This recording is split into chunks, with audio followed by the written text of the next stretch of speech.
ราชาแห่งท้องทะเลตัวเป็นๆไปแล้วฮอนมากุโระมีความสำคัญกับชีวิตพี่มากน้อยขนาดไหนครับต้องเรียกเขาว่าเป็นผู้มีบุญคุณซะมากกว่าขาดทูน่าไม่ได้ครับในคอร์สจะไปทานซูชิเกรดไหนก็ตามในร้านนั้นก็ต้องมีทูน่าเราจะได้เห็นไคจูราชาแห่งท้องทะเลขนาดยักษ์ที่ตั้งใจมาตามหาโจนเฮลยิ่งใหญ่ที่สุดโอ้เนี่ยครับราชาแห่งท้องทะเล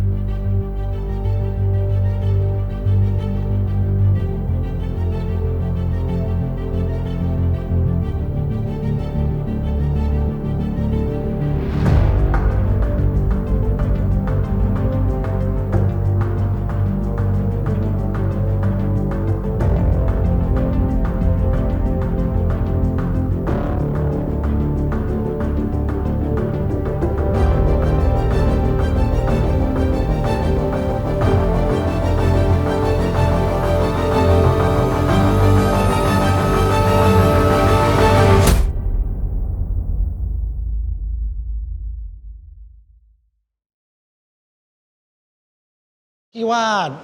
ฮอนมากุโระเนี่ยทูน่าครีบน้ำเงินเนี่ยมีอิทธิพลความสำคัญต่อเรียกว่า career หรือว่า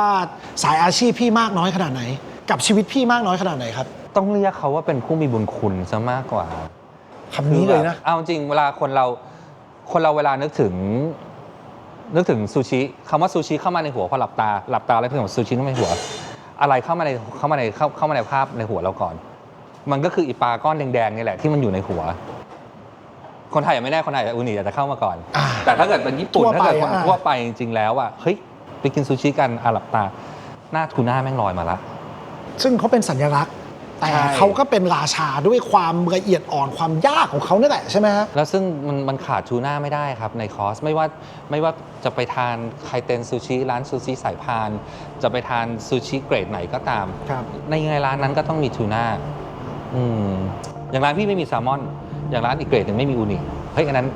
มันไม่มีได้แต่ยังไงก็ต้องมีทูน่าใช่ไหม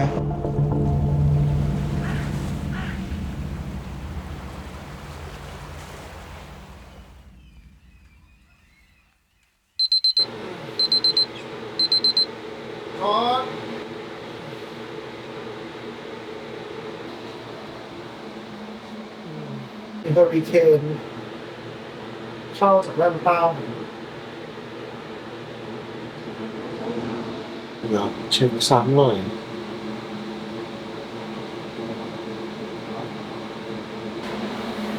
มีเฮอริเคนเข้าครับด้านบนซอริสแล้วก็อ่าวก็ฟอสวาเรนส์ที่บอกวันนี้อย่างที่เห็นพอถึง6 โมงเช้าปุ๊บแดงปราบแดงหมดเลยนะครับก็อดอีก1 วันเสียดายเพราะว่าอย่างวันที่6เต็มเลยยาวไปเบาตอนเย็นก็ลุ้นกันต่อว่ามันจะพอออกได้หรือเปล่าวันนี้ก็เดี๋ยวแก้เกมไปก่อนแล้วกันเป็นหาซื้อของซื้อ lobster ซื้ออะไรกินแล้วกัน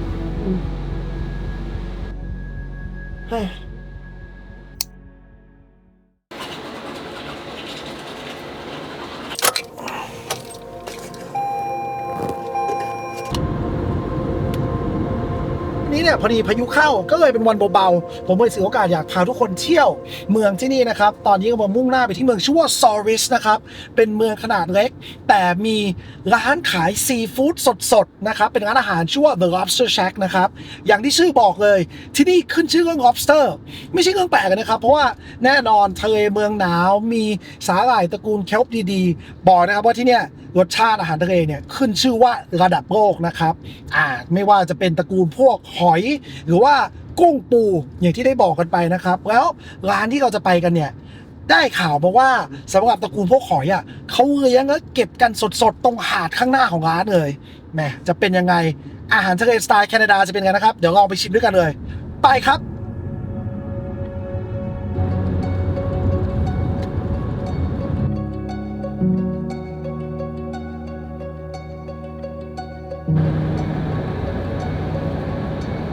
ชอบไหนดี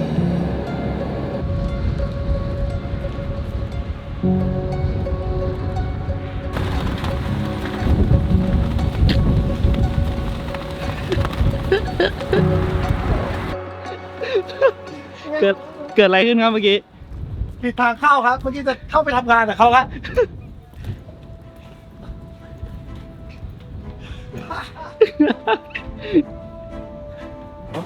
โอเคถูกทางแล้ว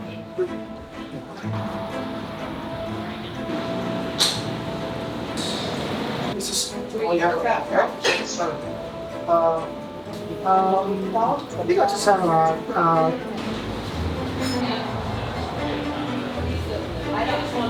ต้องบอกนอนแอลกอฮอล์นอนแอลกอฮอล์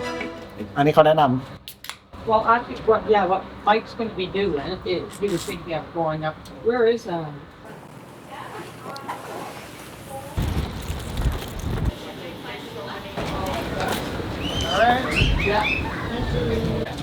And then your oysters and your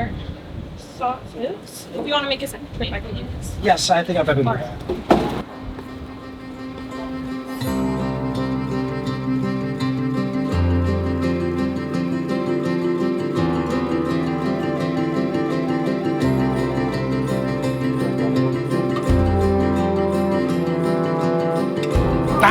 มาแล้วครับนี่เลยอาหารทะเลสดๆริมทะเลนี่อยากให้เห็นวิวนะครับ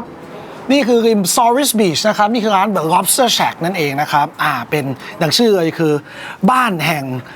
lobster นะครับแต่อาหารทะเลสดๆอื่นๆก็เพียบเลยนะ The Lobster Shack นะครับซึ่งอันนี้เนี่ยเป็นสถานที่ที่เป็นร้านอาหารแล้วก็เป็นเรียกว่า Seafood Wholesaler หรือคนขายอาหารทะเลสดเนี่ยที่ทางกัปตันเรือที่เราไปตกปลาด้วยเนี่ยแนะนำมาเลยซึ่งกัปตันเรือต้องบอกว่าพอเขาก็ดูหา lobster ของเขาเนี่ยอาชีพหลักเขาคือการหา lobster ดังนั้นเนี่ยเขาบอกให้ตรงมาที่เนี่ยแปลว่าที่นี่เนี่ยสดที่สุดเท่าที่จะไปได้แล้วนะครับผมนี่มาไล่ให้ดูกันหอยนี้นางรมสดๆนะครับนี่เป็น soft shell clam นะครับคล้ายๆหอยตลาดบ้านเราแต่มันจะมีงวงแบบเนี้ยหน้าตาจะไม่ค่อยเหมือนเท่าไหร่หอยแมลงภู่ที่เนี่ยเขาบอกว่ารสชาติดีระดับโลกนะครับเป็นสายพันธุ์คล้ายๆพวกบูโชที่ผมคุ้นเคยกับการทำอาหารฝรั่งเศสนะแต่ว่าไซส์ใหญ่กว่าเยอะเลยนะครับแล้วก็แน่นอนเรียกว่าเมนูขึ้นชื่อในแถบนี้ของโลกนะครับ lobster roll มีหลายที่ที่ทำนะครับไม่ว่าจะเป็นสไตล์เคปคอร์ส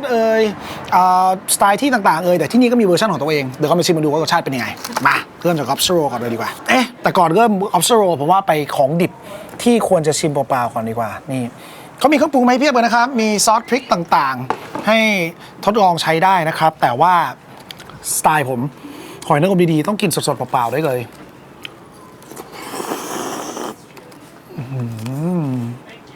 เป็นยังไงฮะจะซดนานเกรงใจป้าที่นั่งอยู่ตรงข้าม เดี๋ยวเขาจะกินไม่ดีไม่ใช่สารตั้งแล้วแบบนี้เนี่ยเค็มนำมาก่อนครับถือว่าค่อนข้างเค็มแต่ว่ามีความหวานมันนัวมาตอนท้ายรสชาติหวานติดท้ายเนี่ยชัดกว่าเพื่อนเลยมาลองดูครับถ้าเจอเลมอนไปจะเป็นยังไงบ้างนี่อุ๊ยเรียบร้อยไม่เป็นไรครับกลับมาได้แต่ความมีตัวเนี้ยเราจะเสียดายนิดนึงเพราะรสชาติของหอยอยู่ที่น้ำเนี่ยค่ะอันนี้คือเมื่อกี้เห็นเขาเดินมันจะมีแบบเป็นพวกนี้เป็นหอยฟาร์มนะครับแต่เลยในฟาร์มธรรมชาติซึ่งหอยเนี่ยเป็นสัตว์ที่ทำฟาร์มเรียกว่าเบียดเบียนระบบนิเวศค่อนข้างน้อยนะครับเพราะมันช่วยกรองน้ำด้วย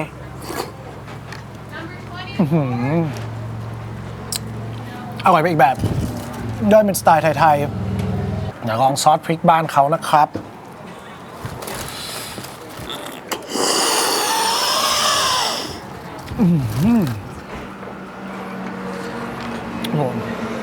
สดชื่นวัตถุดิบทะเลดีมากยอมรับเลยตอนนี้คิดถึงน้ำจิ้มซีฟู้ดอยู่แค่ที่พักเองไม่เอามางั้นกินกับหอยตรงเนี้ยมาเขาคล้ายๆกันไปนะครับหอยแมลงภู่สไตล์ที่นี่ผมว่าเขาคงคุ้นเคยกับความกินแบบการกินแบบดิบๆ แล้วดังนั้นเนี่ยตรงซังตรงอะไรเขาก็ดิบในแง่นี้ไม่ได้หมายความถึงหอยดิบนะครับหมายความว่าไม่ต้องมากพิธีรีตองอะไรมากเขาก็เลยไม่ได้เอาซังออกให้เรานะครับที่นี่เขาจะกินกับเรียกว่าเป็น drawn butter นะครับจะเป็นเนยที่ละลายมาแล้วก็เป็นสไตล์ของฝั่งทวีปนี้นะครับลองดูคือความมันเนี่ยมันก็ส่งให้รสชาติหอยดีขึ้นนะครับแต่ว่าความจริงไม่ต้องจิ้มเลยก็ได้ถ้าจะกินแบบเนี้ยรสชาติหอยหวานสะอาดมีความหนึบหน่อยๆมาต่อพวกซอฟต์เชลล์แคลมที่ผมบอกมันจะมีงวงเนี่ยอันนี้ผมจะคุ้นเคยกับพวกหอยงวงช้างจะมีงวงแบบนี้หอยไทยผมไม่มั่นใจมีที่มีทรงอย่างนี้หรือเปล่าใครรู้ช่วยคอมเมนต์มาหน่อยนะครับ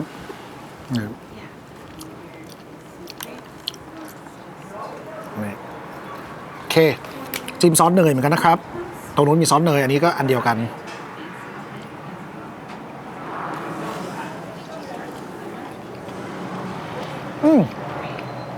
อันนี้จะเน้นความเคี้ยวหนึบหยุ่นๆหน่อยก็มีความครีมมี่ในความมันด้านในและสุดท้ายแต่ไม่ท้ายสุดนี่เลยเรามาเพื่อสิ่งนี้แต่ lobster shack ก็ต้องกิน lobster roll สิครับขนมปัง brioche เซียมากรอบๆนะครับด้านข้างเนื้อ lobster ผสมกับซอสครีมต่างๆนะครับแต่ละสูตรของแต่ละร้านก็จะไม่เหมือนกันไปนะครับนี่เสียง ขนมปังกรอบมากกรอบแบบกรอบดีมากมีความมันเนื้อ lobster มีกลิ่นความเค็มของน้ำทะเลอยู่หน่อยแต่มีความครีมมี่ของซอสออกมามีกลิ่นหอมเครื่องเทศพริกเข้าโรยด้านบนนิดนึงครับกำลังดีเลยกลมกล่อมไม่ธรรมดา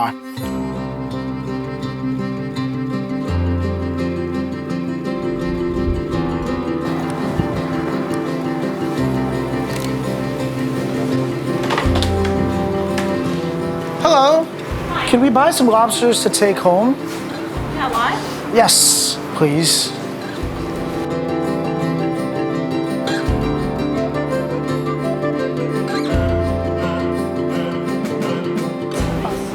Let's do 4 ตัวไหม for lobsters, yeah. So that's.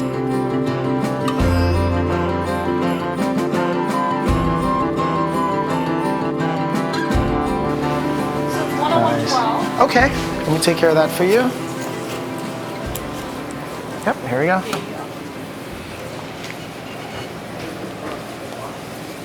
Thank you. All right, thank you. Oh, I'm sorry, I gave you the wrong one. Oh, all right, no worries. Thank you.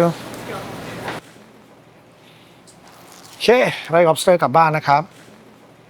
เฮ้ยนี่ตัวสีฟ้าครับเนี่ยเฮ้ยกับตัวจุด2อันเนี้ยผมได้ข่าวไอ้เนี่ยเดี๋ยวไว้สาระให้ฟังแต่คือมันเป็นเรื่องของอาหารเนี่ยครับแล้วก็พันธุกรรมคล้ายๆแบบพวกของเผือกอย่างเงี้ยแต่จะแตกต่างนิดหน่อยนะครับเดี๋ยวไว้สาระให้ฟังเน้นๆแต่ว่าได้ข่าวมาว่าทุก1ในมี2ตัวในล้านตัวหรือว่า1ตัวใน2ล้านตัวอะไรอย่างเงี้ยเทหายากเดี๋ยวลองดูเขาขายไหมสรุปน้องสีฟ้ากับตัวจุดๆเนี่ยเขาไม่ขายนะเพราะว่าหายากเขาได้มาทุกฤดูเขาจะปล่อยตอนจบฤดูก็มีไว้ให้ทุกคนดูไปครับ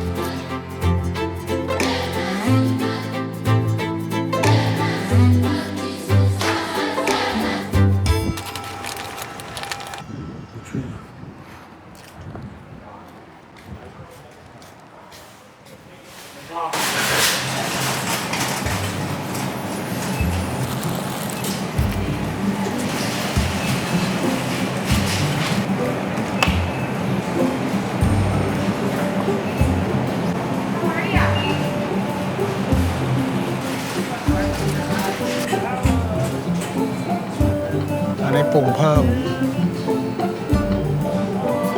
ใหญ่ไปไหมหรือคิดว่าพี่กินหมดอันนี้แบบเผ็ดเอาแบบเผ็ดเลยแล้วกันลองดู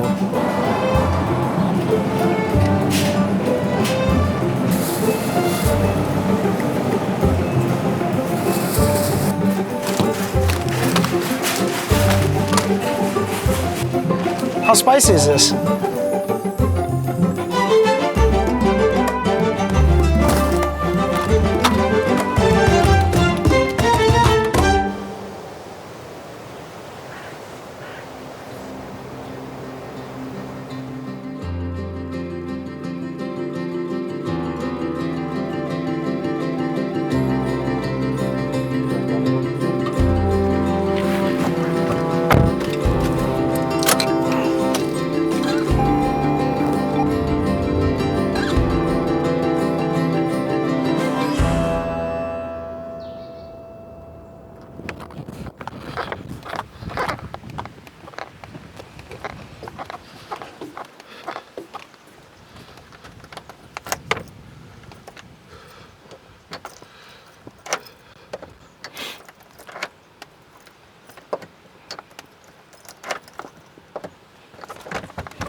So tomorrow, Bradley just sent me a text. I just saw it just as I was calling you. So no earlier than 9, right? Okay. All right. Thank you. Have a good night. See ya. Bye bye. พรุ่งนี้เช้าออกไม่ได้ ขั้นต่ำเช็คข่าวตอน 8 โมง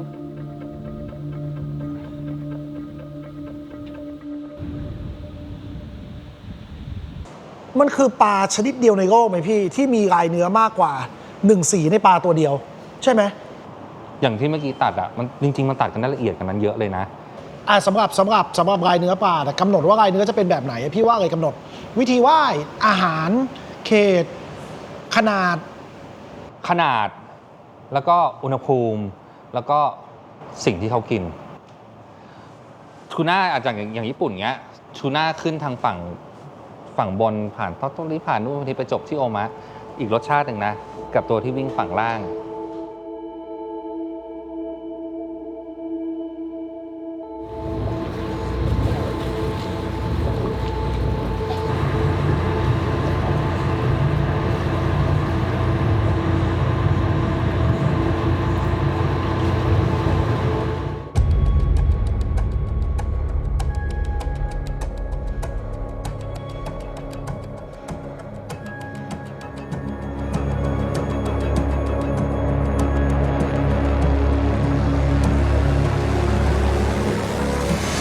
So Matt Bradley, just to make it easy for us, is it cool if we film you guys? Sure. Is that good? Yeah. Okay. Just got to get your consent. Bradley, is it cool if I film you? No. All right, keep him on the camera. No, it's fine. All right, thank you.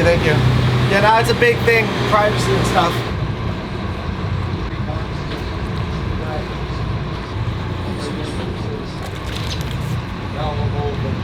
Too small. สะบัดทิ้งนะครับ Better mat, I think. นี่ไซส์เล็กเกินไป นี่ต้องตัวอย่างนี้ นี่ This one big enough? Yeah, you can grab a pole. We'll try. Okay. All the way to the bottom? All the way to the bottom. ต้องบอกนะครับถ้าเป็นที่อื่นในโลกเนี่ย เป็นบ้านเราเนี่ย ไซส์นี้เนี่ย Oh, didn't get to the bottom. ไซส์นี้เนี่ยคงเป็นข้าวเย็นไปละแต่ที่นี่ครับนี่คือเหยื่อ แล้วดูคันตกเหยื่อเขาดิ Oh, nice size ones. There you go. Yep. นี่เดี๋ยวค่อยมาสาระให้ฟังนะครับ แต่นี่แหละซาบะแท้ปลาเนื้อดีขนาดฟรอเซนข้ามโลกไปยังอร่อยขนาดนั้น สดๆจะอร่อยขนาดไหนผมไม่รู้หรอกเพราะว่าใช้เป็นเหยื่อ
Prince Edward Island. Right. This is your Gulf of St. Lawrence. Gulf of St. Lawrence. Yeah, Okay. and then you go out through here, and this here is the Atlantic.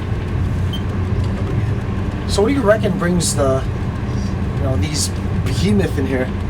They come up the Gulf Stream, and it's always the bait. The bait, they'll come around in July, and then they'll disappear. You know, tip of Cape Breton and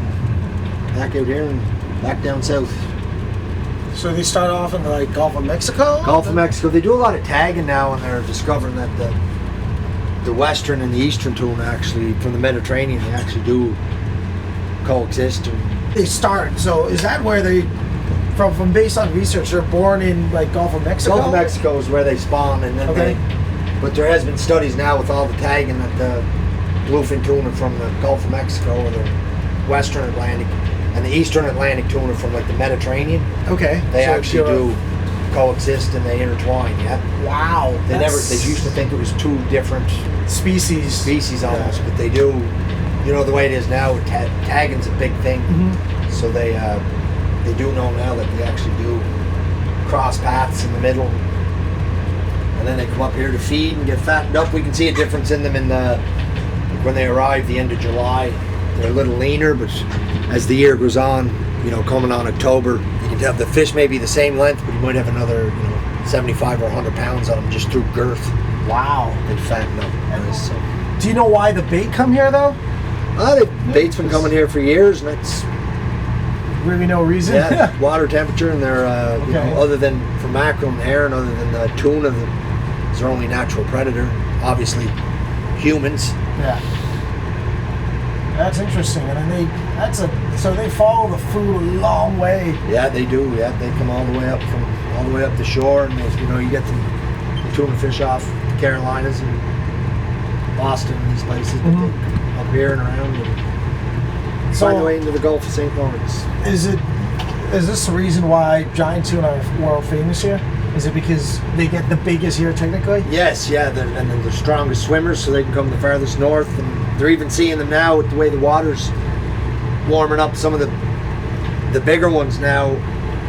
are even going farther north to Newfoundland. Okay. So the ones we used to get 800,000 pounds aren't as, and with the water temperature, it's the same thing. I think the water's warming a little bit all the time, and they're following the bait as So well. So The bigger these sea monsters, they like the colder water. yeah,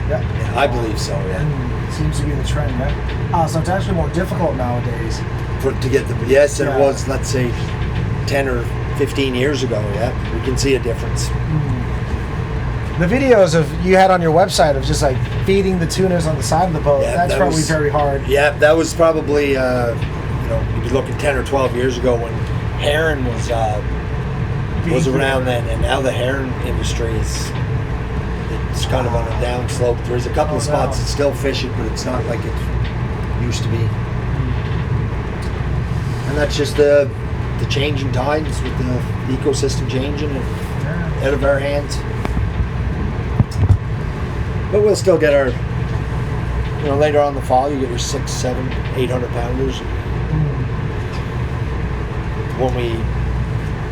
nailed on Saturday, that was 520 pounds, which is a nice sized fish. And it was a round fella, so And that was your first fish this season? that we took in. Yeah, that was our first tag.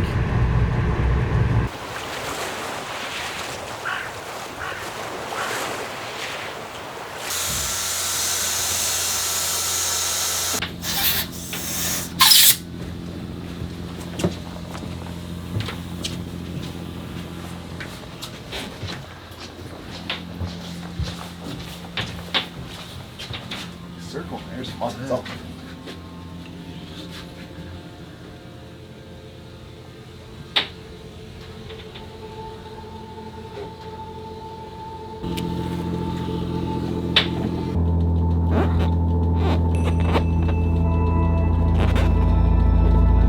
Brian Cloud and up all around the boat.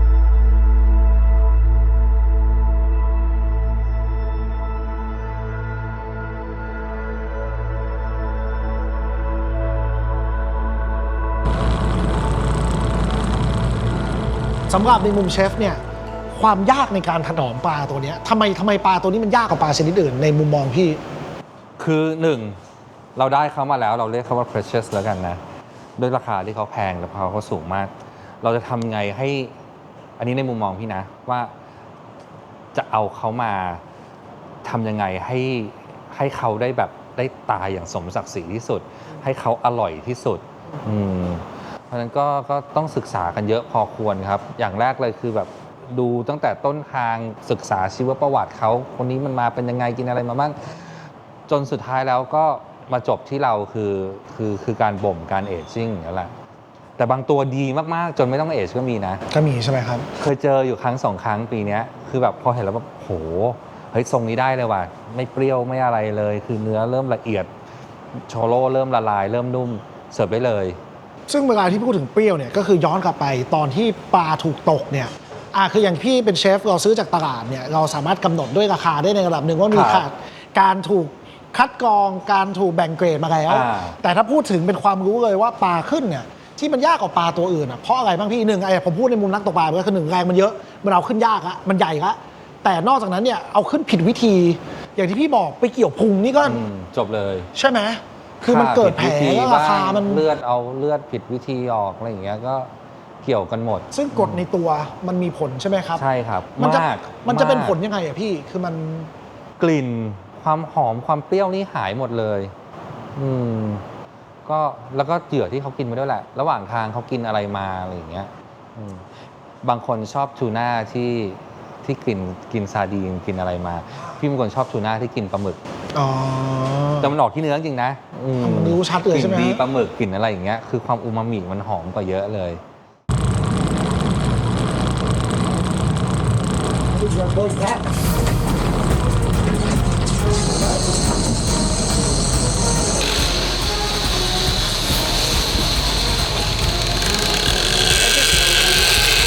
Strike? No, don't touch. I haven't done anything. You just keep the line, please. Okay.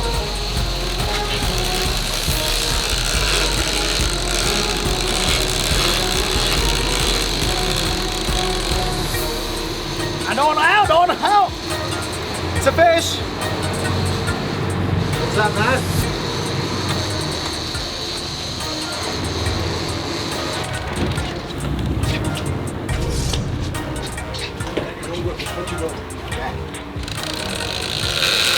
Oh, นี่ดูดิ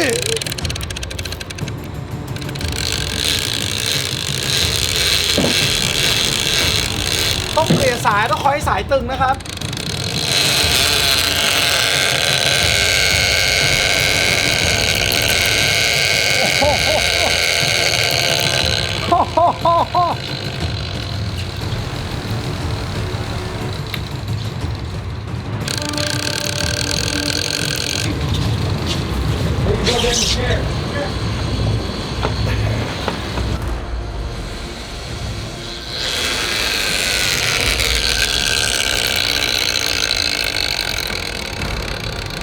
Let you jump in and hold your tooth.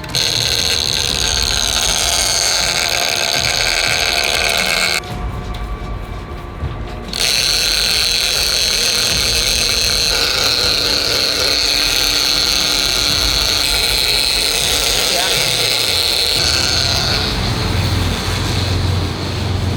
เดี๋ยวเขาจะส่งคันเบ็ดมาให้ผมสู้บนเก้าอี้นะครับ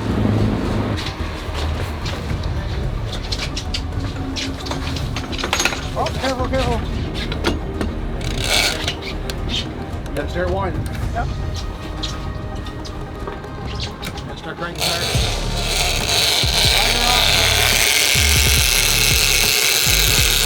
I don't think. Tap this glider back and forth. Yep.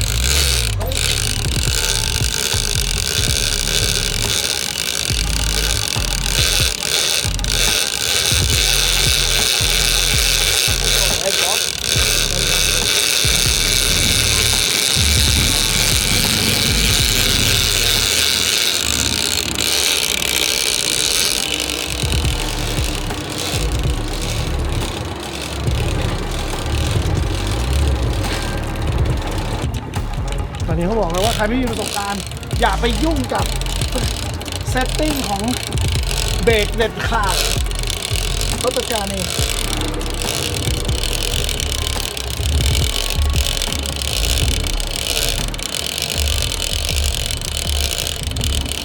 โอ้หนักมากหนักกระไรมากตอนนี้ไปแล้ว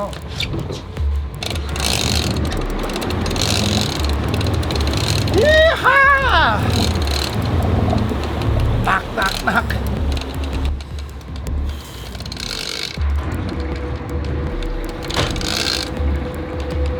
้องใช้ขานะครับในการดันแขนไม่ต้องพูดถึงหมดสิทธิ์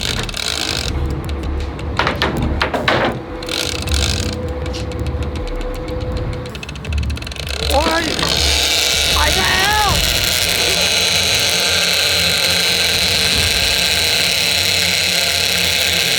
จังหวะเมื่อกี้เกิดอะไรเนี่ยตามันไม่อยากเข้า ไม่มีสิทธิ์ทำอะไรเลย ขนาดรอบใหญ่อย่างนี้โดนน้ำกระเด็นขนาดรอบใหญ่อย่างเงี้ยตัวผมนี่จะปิวเลยไม่ใช่เห็นป่ะเมื่อกี้ไม่ได้ acting นะ มันจะดึงมาจริง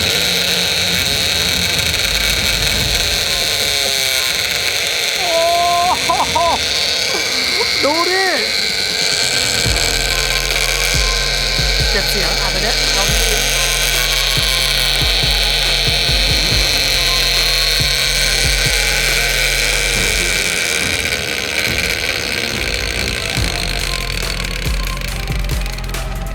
ปื้นเดียวนะ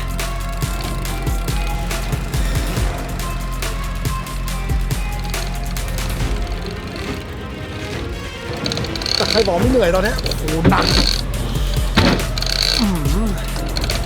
กว่าจะไขเขาไม่ได้แต่กับม้วนเนี่ยป่าทั้งตัวขนาดไหนวะเนี่ย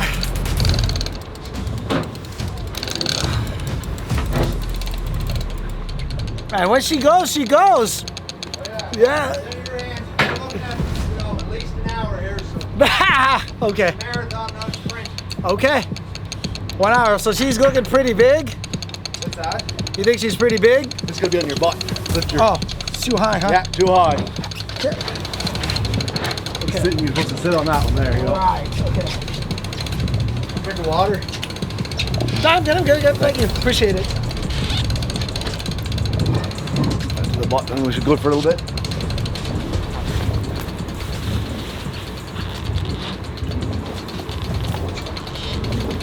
มาครับเดี๋ยวฝากน้องโฟสเก็บแป๊บนึงร้อนแน่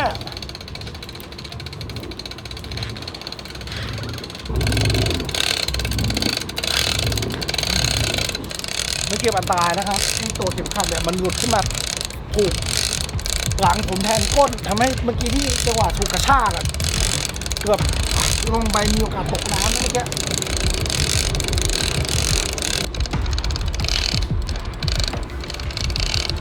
นี่ใกล้ขึ้นหรือยังเนี่ย ใกล้มาใกล้กันเลยนะแต่ขึ้นปลาขึ้นหรือเปล่าไม่รู้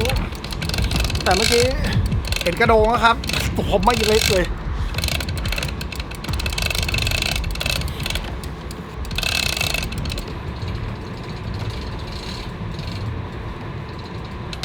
ตอนนี้ปลามันทิ้งตัวไข่จูของมันทิ้งตัวลงไปนะครับทำให้ดึงขึ้นยาก ปกติทูน่ามันอยู่ที่ระดับน้ำเท่าไหร่บ้าง โอ้หลากหลายเลย เคยเล่นเกมแข่งกับพี่ออฟเคนสกูตอนนั้นพี่ภูมิทายมาสู่คำตอบคือตั้งแต่ประมาณ10 เมตรยัน1,000 เมตร 1,000 เมตร 1,000 เมตร เป็นปลาที่อยู่ได้ลึกมาก อยู่ได้ทุกระดับไม่มีปัญหาคือตื้นกว่า10 เมตรมันก็ไปได้ถ้ามันมีที่ให้มันไป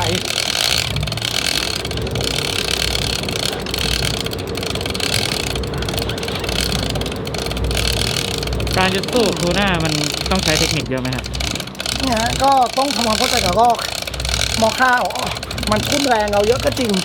แต่ว่ามันก็ไม่ใช่ไม่เหนื่อยนะ ตอนนี้ไหล่ขวาเนี่ยเริ่มเมื่อยมากๆอะเพราะน้ำหนักเนี่ยมันก็คือยังเป็นการน้ำหนักเอาตัวเราไปพยายามหมุนทวงอะไรที่น้ำหนักเป็นหลายๆเรียกว่าหลายเท่าตัวของน้ำหนักตัวผมอะ Even if you get like 1 or 2 clicks every time, you're gaining on the bit. So I can do this right it's okay yeah, just if he takes off the line, just let go. Or If you can't pull it, just wait till you can pull it a little bit. อันนี้คือทำอะไรอยู่ครับเนี่ย คือปลาลงไปนอนที่หน้าดินเลยครับเลยคาดการณ์ว่าปลามันหมดแล้ว แต่มันแค่ใหญ่จนถ่วงน้ำหนักสายการเบรกของเราเบยแน่นไม่พอเลยใช้มือช่วยนิดนึงแต่เขาก็ไม่กล้าปรับเบรกแน่นตรงนี้เพราะถ้าเกิดปลามันฟื้นขึ้นมามันสวนมีโอกาสที่สายจะขาดใช่ครับสายอย่างเงี้ยขาดได้นะกับปลาไซส์นี้แล้วไปก่อนได้ไหมครับ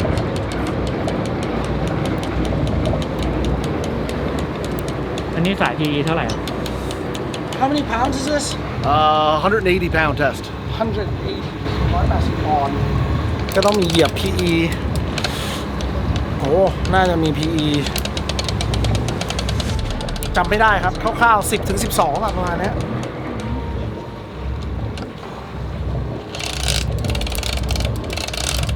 How's everything feeling, Tom? Good? Good. Good, okay. Now it's just a waiting game. Game inches. Yes, sir.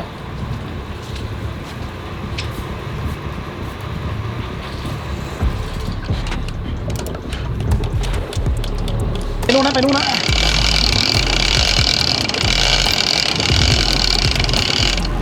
There she is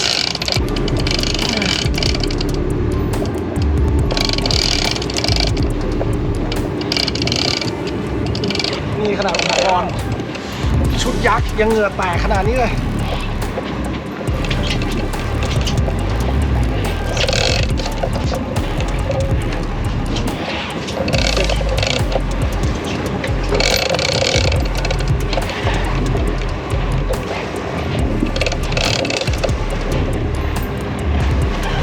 Keep winding.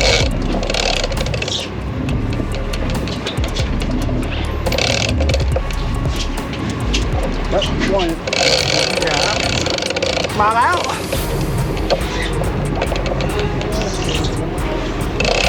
โอ้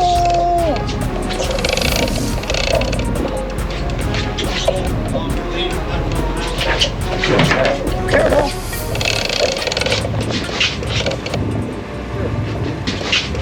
Oh, no, just wait. No no Careful. โอเคระวังนะโฟระวังนะ Yeah Woo Yeah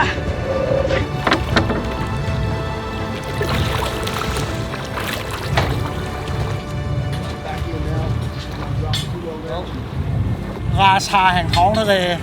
ตัวเป็นBluefin Atlantic Bluefin Tuna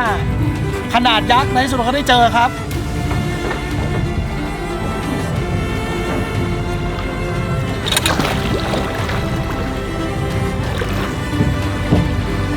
This one's coming ashore with us. Oh, you're taking it in?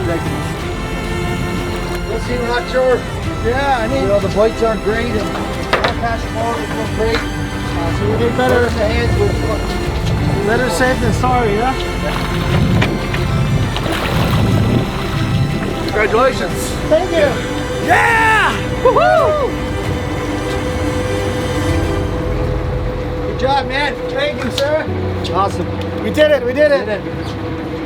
Right, like I said, we'll take this fella in for you. The market looks good. He's not real big, but his shape looked good, and that's what we're looking for. So, Okay. ฮอนมากุโระกลายเป็นหนึ่งในปลาที่ถนอมยากที่สุดนะพี่ว่าจะนิยามอย่างนั้นได้ไหม บางตัวก็เปลี่ยนบางตัวกินปลาอะไรที่เป็นหนังเงินเยอะๆก็สีเปลี่ยนเร็วมากเลย ไปไวเฉย ไปไว มีวิธีดูไหมพี่เราจะรู้ได้ยังไงอ่ะ ก็ชิมก่อนชิมเสร็จก็ดูทรง ดูสีดูทรงดูขนาดอย่างเงี้ย ได้แต่กาเกณฑ์ไม่เป๊ะด้วย มันเป็นตัวเลยครับ เราไม่สามารถแบบ เราไม่สามารถบอกจากรูปลักษณ์ภายนอกได้เลย คือเราไม่สามารถมองจากภายนอกได้ว่าเฮ้ยตัวนี้มันจะอร่อยแค่ไหนตัวนี้มันจะดีแค่ไหนอะส่วนตัวพี่นะ คือต้องเห็นจริง ๆ ต้องแบบได้สัมผัสเขาจริงๆอะอย่างเราบอกน้องๆเชฟๆทุกคนเลยพอทูน่ามามึงคุยกับมันเลย จับรูปเขาไปคุยกับเขาไปว่าเนี่ยมึงจะออกทรงไหนดีนะอะไรอย่างเงี้ย ทุกตัวแตกต่าง ทุกตัวสำคัญ แตกต่างเนื้อสัมผัสแตกต่างหมด บางทีมาถึงคือเรายังไม่เอาเลือดออก เราเก็บเลือดเขาไว้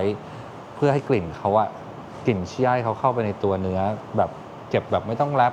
อุณหภูมิเท่าไหร่ก็ค่อยมาดิเทอร์มายกันสักกี่วันถึงค่อยเอาเลือดออกสักกี่วันถึงต้องแรปอีกคนผมแบบ แล้วนี่คือในพาร์ทที่เราได้ตัวเข้ามาแล้วด้วยเนาะ ใช่ ยังไม่นับกว่าจะเจอเนี่ยไอ้ตรงนี้เนี่ยมันถึงแพงไงคือตัวระดับเทพเจ้าระดับแบบเบอร์ตองอย่างนี้ดีกว่าถ้าเรียกแบบเบอร์ตองนี่แม่งน่าจะแบบตลาดประมูล100 ตัวอาจจะเจอเบอร์ตองสัก2 ตัว1 ตัว 2 ตัวเองมั้ง อันนั้นคือชาวประมงที่เขาออกทุกวันในฤดูด้วย ใช่แล้วกว่าจะได้เบอร์ตองมาได้เสร็จมีกี่ร้านที่อยากได้เบอร์ตองในโลกนี้เยอะมาก เป็นปลาที่บางคนต้องตามหาทั้งชีวิตจริงๆฮะ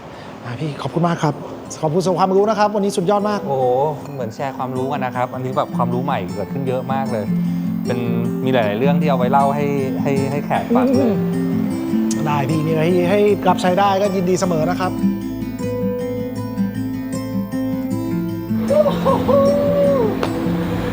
เนี่ยครับ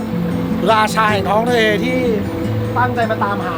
เขาบอกว่าปลาตัวนี้เนี่ยเมื่อเทียบกับตำนานที่เขาเคยเจอที่นี่เนี่ยไคจูที่เขาบอกว่าตัวเป็น1,000 ปอนด์ตัวนี้ยังถือว่าไม่ได้ใหญ่มากนะครับก็เดี๋ยวไปชั่งน้ำหนักเป๊ะๆแต่ดูด้วยตาเปล่าเนี่ยน่าจะสัก300กว่าไปปลายไปจนถึง400 กว่าปอนด์นะครับ Matt if you're gonna guesstimate what do you think 350 โอเคประมาณ350 ปอนด์นะครับซึ่งก็100 กว่าโล350อันนี้แมทเขาเดานะครับก็ประมาณสัก160 กิโลกรัมซึ่งสำหรับที่นี่เนี่ยอาจจะฟังเล็กด้วยซ้ำแต่ว่าต้องบอกว่าผมเองเนี่ยมานำเสนอเรื่องราวเราสามารถจองเรือมาตกปลาได้แต่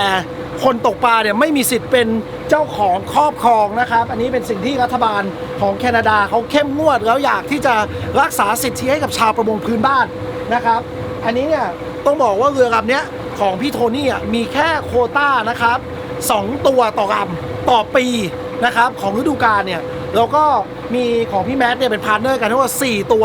นี่เป็นตัวที่2ได้เอาขึ้นแล้วว่าลำนี้หมดโควต้าของปีนี้แล้วนะตอนนี้ยกเว้นว่าไปเอาโควต้าของพี่แมทมาใช้นะครับเขาเลือกเพราะว่าดูจากสรีระดูจากสีดูจากทรงเขาว่าปลาตัวนี้เนี่ยจะมีเนื้อช่วงพุงซึ่งเป็นช่วงที่มีมูลค่าเยอะที่สุดนะครับส่วนพุงเนี่ยโอโทโร่ที่เรารู้จักกันเนี่ยนะครับเป็นอีกหนึ่งเรียกว่าเหมือนเพชรหรือทองคำแห่งท้องทะเลเนี่ยที่คุณภาพจะดีมากคุณภาพของปลาที่ทางโทโยสุนะครับตลาดปลาใหญ่ที่สุดในโลกแล้วก็ตลาดปลาโลกดูเนี่ยไม่ได้ดูที่ขนาดของปลานะครับคุณภาพมาจากสรีระนะครับแล้วคุณภาพของเนื้อนะครับตัวนี้เขาเล็งเห็นว่าน่าจะดีมากดังนั้นเลยขอเก็บแล้วกันแล้วตัวนี้นะครับอย่างน้อยเนี่ยเราจะได้เห็นไคจูราชาแห่งท้องทะเลทั้งในด้านวงการอาหารแล้วก็ในด้านวงการเกมกีฬาตกปลายิ่งใหญ่ที่สุดขึ้นไปให้เราสัมผัสใกล้ๆกันนะครับไปเข้าฝั่งกันครับ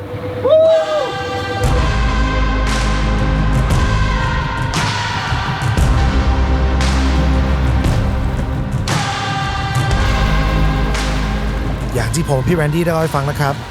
การเก็บสนองของปลาสายพันธุ์นี้มีผลกระทบสำคัญมากๆต่อมูลค่าของเขาในท้องตลาดดังนั้นวันนี้พวกเราโชคดีมากๆที่จะได้เห็นทีมกัปตันที่มีประสบการณ์หลาย10 ปีถนอมเตรียมและจัดส่งปลาตัวนี้เพื่อมีมูลค่าสูงที่สุดในท้องตลาดโลกครับ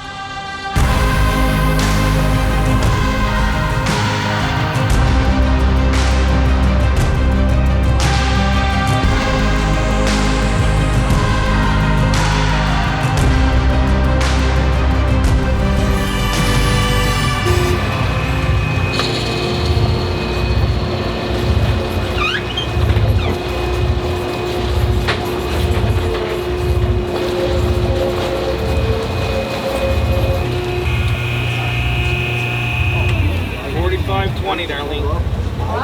Egg $45.20, $159.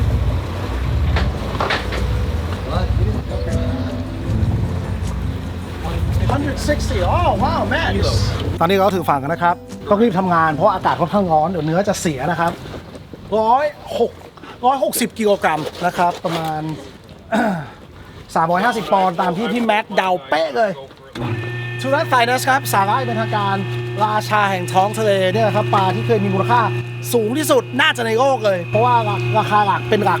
หลายล้านนะครับฮะแล้วนอกเหนือจากนั้นเนี่ย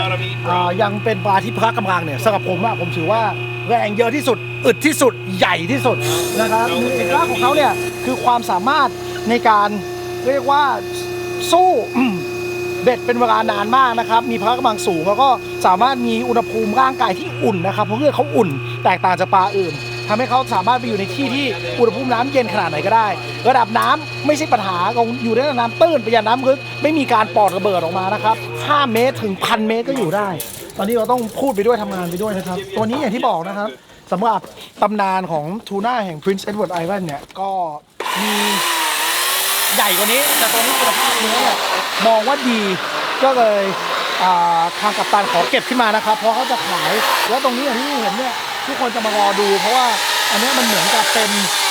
มหกรรมที่ไม่ได้มีบ่อยๆปีหนึ่งเรือลำนี้จะเก็บปลาได้แค่2 ตัวเท่านั้นนะครับ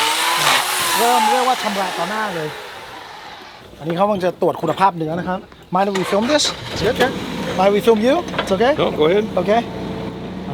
So what do you think? What does that mean? Lovely. Lovely, yeah. Yeah, so looking for color, Okay. Fat, texture, any signs of disease or damage or anything like that. Okay. So this one's nice and clean. Okay, clean. Lovely greasy texture. No parasite. How does the fat content That's look? beautiful. It's all marbled all Marbled down over through. there. So that's your belly. That's your toro. Okay. So you can see that's all marbled. Mm-hmm. Nice and fatty under the skin. Beautiful fish. Awesome.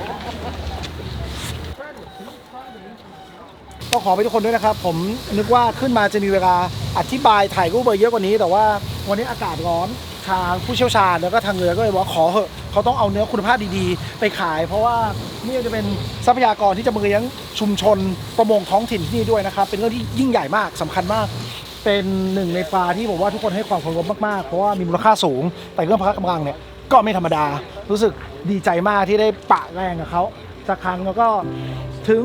ตรงนี้เนี่ยเขาอนุรักษ์อย่างดีตัวนี้ผมไม่เสียดายเลยที่เขาถูกปิดชีพเพราะว่าผมมั่นใจว่าเนื้อเขาเนี่ยจะถูกสร้างประโยชน์ซึ่งกลับมาดูแลชุมชนตรงนี้อย่างแน่นอน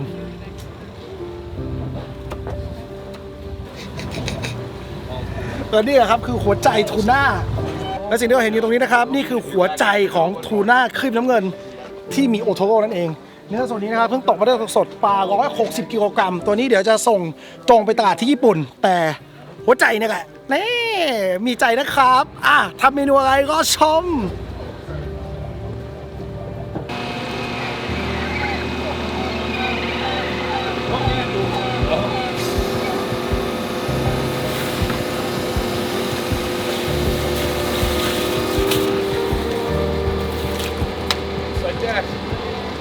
Beautiful. So, temperature. What are you usually looking for? Under 27. Under 27. Yeah, over 27 is caution. Okay. Over 30, big problem. Okay. Caution means. We have to keep an eye on it. We'll cool it down and then grade it again in the morning. And that affects like safety or just the quality No, of the meat? color. Color. Yeah, so the temperature is a force of lactic acid. Right. So if you think about like an Olympic sprinter, after they run, they have to walk around the track to get rid of the lactic acid. It's the same thing you guys did with the fish. So after you're fighting it, you swim it behind the boat. Right. And that's to cool it down, to release Right. that lactic acid, because that acid will actually cook the fish. Cook the fish from inside, and where right? it's all eaten raw. And also the sour flavor. Yep, Yeah? exactly. By the way, my name's Tom. Hey, Tom, I'm Jason. Jason, right? Yeah. Nice to meet you. Yeah, we have a TV show in Thailand, so we're filming nice. all of this. So if you don't mind us filming, Yeah, of course. just telling the story of not a lot of fish per year, huh? This is only like 2 tags per boat. Two right? tags per boat, but 330 license holders. EI will take close to 900 total fish per year. That's it. So we've rolled back our quotas. We do it on a sustainability method. But in the same, I guess, when you look at the positives and the negatives, the positives are, we sell to markets that are looking for sustainably harvested fish. We're only using rod and reel, so no nets. No bycatch, no shark, no dolphin, no turtles. So like some of the places that I'm selling these fish, that's really important to them. So we market these fish like we're selling Rolls Royces. Like Captain Bradley, he only gets 2 fish a year. And if you're a customer, you get a chance to have one of his 2 fish. Yeah. So like when we go to some of the trade shows, they're like, "Oh, can we buy a container?" No. We'll put your name on the list and we'll try and get you one.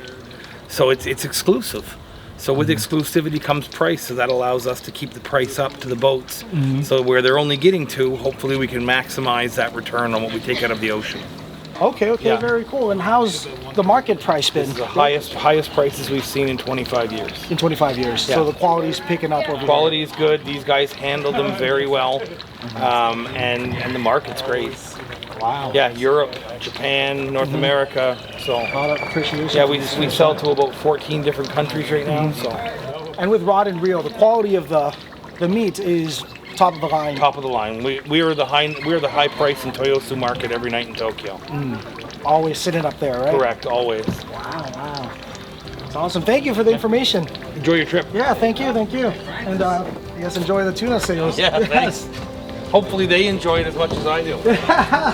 สำหรับผมนะครับในฐานะคนที่รักทั้งเรื่องของการตกปลาการทำอาหารและทุกเรื่องที่เกี่ยวกับปลาการได้สัมผัสใกล้ชิดและปะมือกับทูน่าครีมน้ำเงินฮอนมากุขนาดยักษ์เรียกได้ว่าเป็นฝันเป็นจริงเลยครับยิ่งทำให้ผมเข้าใจว่าเขายิ่งใหญ่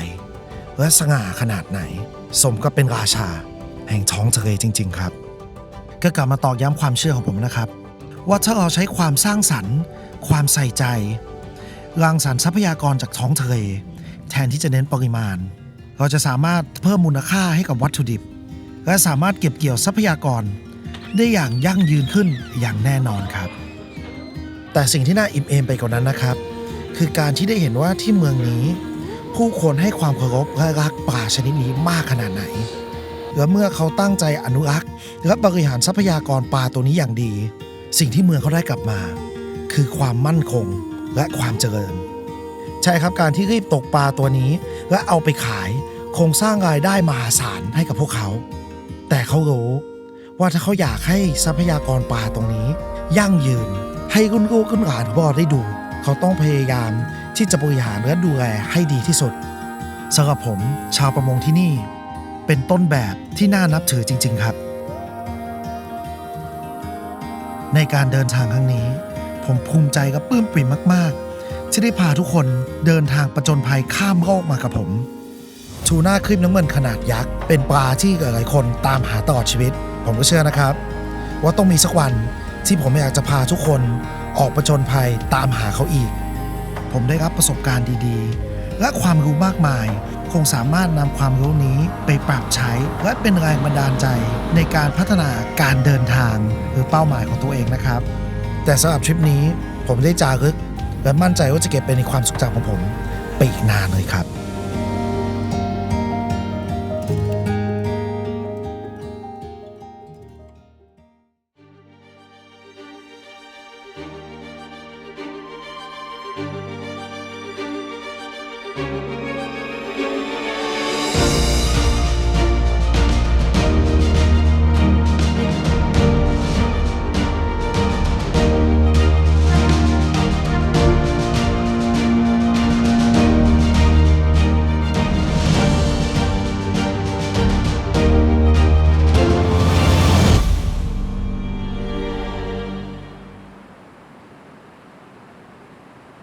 สารตั้มคุณได้ตัวใหญ่มากเลยนะคุณสารตั้มตั้ง100 กิโลแน่สารตั้มดูฟินที่คุณได้มันใหญ่มากเลยนะตัวใหญ่มากเลยนะคุณสารตั้มตั้ง100 กิโลแน่เป็นปอบถ้าเกิดว่าผมได้ตัว100 กิโลกูจะเอาเบ็ดเกี่ยวจมูกแล้วเอาไปเป็นปลาเหยื่อตัวนี้ number one ไอตัว100 โลถ้าเกิดว่าเป็นเรือลำนี้เราใช้เป็นปลาเหยื่อนะครับแต่คิดถึงน้องรักสารตั้มครับ ใหญ่มากเลยนะเนี่ย พิชิตบรูฟินไซส์100 กิโล ตั้งขึ้นแนวสูง เรายิ่งเห็นความใหญ่ ความอลังการความเป็นสัตว์ประหลาดแบบเต็มอนุภาพอีกทีนะครับ มันสูง มันอ้วน มันใหญ่จริงๆ เราไม่ดูว่าปลาตัวนี้หนักเท่าไหร่ Let me show you a creature that will consider that fish